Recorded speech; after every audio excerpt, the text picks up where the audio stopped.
जी हाँ, मैं। तुम इस गांव में कैसे आए? क्या इस गांव में आने के लिए किसी की इजाजत लेनी पड़ती है?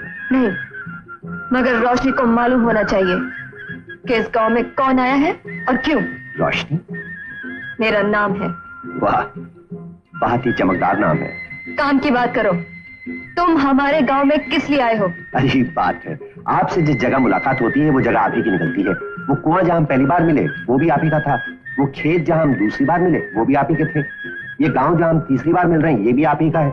मुझे तो ऐसा लगता है वो घर जहां मैं जा रहा हूँ वो भी आप ही का निकलेगा। कहाँ जा रहे हो तुम? ठाकुर शमशेर सिंह के घर। ठाकुर काका से क्या काम है तुम्हें? काम तो बहुत कुछ था मेरे साथ, लेकिन इस मुलाकात के बाद सोचता हूँ कि ठाकुर साहब से आपका हाथ मांग लूं। क्या इरादा है? अरे बाप रे, डॉक्टर साहब मुझे तो इससे बहुत डर लगता है। ठाकुर साहब देखिए तो। काका?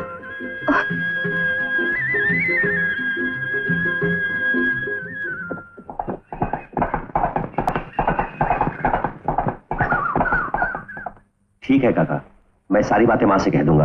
और तो कुछ नहीं कहना आपको? और क्या कहना है बेटा, अरे ये तो हमारा भाग्य है कि तुम जैसा घराना मिला। अब तो केवल एक ही चिंता है। चिंता? किस बात की चिंता काका? रोशनी की बेटा। रोशनी? हाँ बेटा, मेरे एक पड़ोस वाले मकान में रहती है। उसके पिता ठाकुर यशपाल सिंह मेरे बड़े प्यारे दोस्त थे। उनके और भाभी के देहांत के बाद मैंने उसे पाला पोसा है।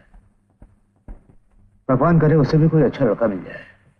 ये तो संजोग की बात है काका, वक्त आने पर सब ठीक हो जाएगा। ठीक ही कहते हो बेटा। खैर छोड़ो बातों को, तुम सुनाओ, तुम आजकल किसके चक्कर में हो? अजय सिंह।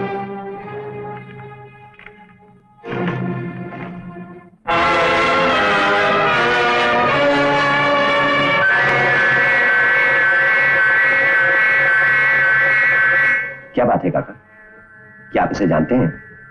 हाँ, जानता हूं और पहचानता भी हूं। तो फिर इसके बारे में कुछ बताइए ना। बेटे, पहले मुझे वचन दो कि मैं जो कुछ तुमसे कहूंगा वो तुम किसी से नहीं कहोगे, और खासकर रोशनी को तो इस बात का पता भी नहीं चलना चाहिए। मैं वचन देता हूं काका। तो सुनो बेटे, यही वो अजय सिंह है जिसकी वजह से मेरी ये दशा हुई है। यही वो अजय सिंह है जिसने यशपाल और भाभी की जान ली, और यही वो अजय सिंह है जिसकी तलाश में रोशनी दिन रात जंगलों और वीरानों में भटकती फिरती है। क्या रोशनी अजय सिंह के बारे में कुछ नहीं जानती? नहीं, मैंने ये राज अब तक उसे नहीं बताया। इसका मतलब है कि रोशनी एक अनजाने और अनदेखे दुश्मन का पीछा कर रही है। हाँ बेटा, उसने प्रतिज्ञा की है कि जब तक वो अपने माँ बाप के खून का बदला नहीं ले लेगी वो चैन से नहीं बैठेगी। मैंने रोशनी की कहानी सुनकर अपना इरादा बदल दिया है काका। मैंने सोचा था कि अजय सिंह को जिंदा पुलिस के हवाले करूंगा, लेकिन अब अजय सिंह नहीं, पुलिस को उसकी लाश मिलेगी। रोशनी की प्रतिज्ञा पूरी होगी काका। खुश रहो बेटा, जीते रहो।